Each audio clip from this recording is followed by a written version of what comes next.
ಇತ್ತೀಚಿನ ದಿನಗಳಲ್ಲಿ ಕಾಡು ಪ್ರಾಣಿಗಳು ನಾಡಿಗೆ ಬರುವುದು ಸಾಮಾನ್ಯವಾಗಿ ಬಿಟ್ಟಿದೆ. ಅದೇ ರೀತಿ ಮಹಾರಾಷ್ಟ್ರದ ನಂದೂರ್ಬಾರ್ನಲ್ಲಿ ಜಿಲ್ಲೆಯಲ್ಲಿರುವಂತಹ ಆಸ್ಪತ್ರೆಯೊಂದಕ್ಕೆ ಚಿರತೆ ನುಗ್ಗಿ ಅವಾಂತರ ಸೃಷ್ಟಿ ಮಾಡಿದೆ.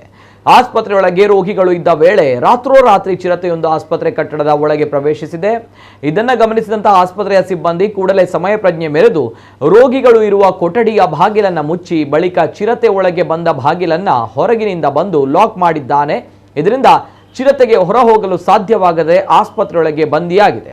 ಮಹಾರಾಷ್ಟ್ರದ ನಂದೂರ್ಬಾರ್ ಜಿಲ್ಲೆಯಲ್ಲಿರುವ ಶಹದಾ ಪ್ರದೇಶದ ಆದಿತ್ಯ ಹೆರಿಗೆ ಮತ್ತು ಕಣ್ಣಿನ ಆಸ್ಪತ್ರೆಯಲ್ಲಿ ಮಂಗಳವಾರ ಘಟನೆ ಸಂಭವಿಸಿದ್ದು, ಕೂಡಲೇ ಅರಣ್ಯ ಇಲಾಖೆ ಅಧಿಕಾರಿಗಳಿಗೆ ಮಾಹಿತಿ ನೀಡಿ ಬಳಿಕ ಸ್ಥಳಕ್ಕೆ ಬಂದ ಅರಣ್ಯ ಅಧಿಕಾರಿಗಳು ಚಿರತೆಯನ್ನ ಹಿಡಿಯುವಲ್ಲಿ ಯಶಸ್ವಿಯಾಗಿದ್ದಾರೆ. ಅದೃಷ್ಟವಶಾತ್ ಚಿರತೆ ಆಸ್ಪತ್ರೆಗೆ ಬಂದ ನಂತರ ರೋಗಿಗಳು ಭಯಭೀತರಾಗಿದ್ದರೂ ಕೂಡ ಘಟನೆಯಲ್ಲಿ ಯಾರಿಗೂ ಕೂಡ ಗಾಯಗಳಾಗಿಲ್ಲ. ಸಿಕ್ಕಿಬಿದ್ದ ಪ್ರಾಣಿಯನ್ನ ನೋಡಲು ರೋಗಿಗಳು, ಸಂಬಂಧಿಕರು ಸೇರಿ ಅನೇಕ ಜನರು ಆಸ್ಪತ್ರೆಯ ಹೊರಗೆ ಜಮಾಯಿಸಿದ್ರು.